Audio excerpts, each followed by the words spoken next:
Governor కోటాలో ఎన్నికైన MLC Kodandaram Ali Khan నియామకం రద్దు చేస్తూ సుప్రీం ధర్మాసనం తీర్పు కాపీ తెలంగాణ ప్రభుత్వానికి చేరింది. ఇప్పటికే న్యాయశాఖ తీర్పు కాపీని స్టడీ చేసింది.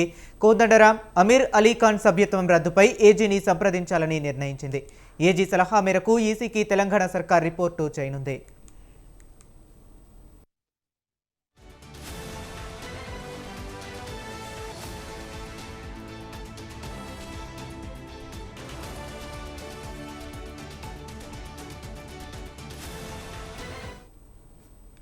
కోదండరాం అలీఖాన్లు తెలంగాణ గవర్నర్ కోట ఎమ్మెల్సీలుగా నియమితులయ్యారు. అయితే వీరి నియామకం అక్రమంగా జరిగిందని దాసోజు శ్రవణ్, సత్యనారాయణలు గవర్నర్కు తెలిపారు.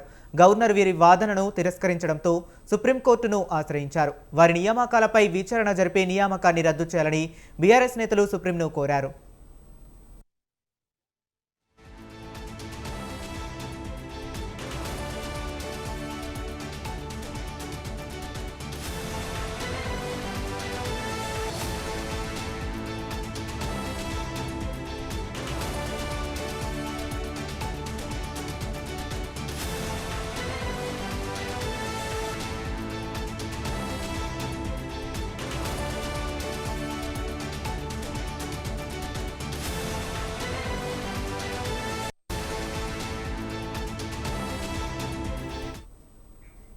గవర్నర్ కోటాలో ఎన్నికైన ఎమ్మెల్సీ కోదండరాం అలీఖాన్ నియామకం రద్దు చేస్తూ సుప్రీం ధర్మాసనం ఉత్తర్వులు జారీ చేసింది.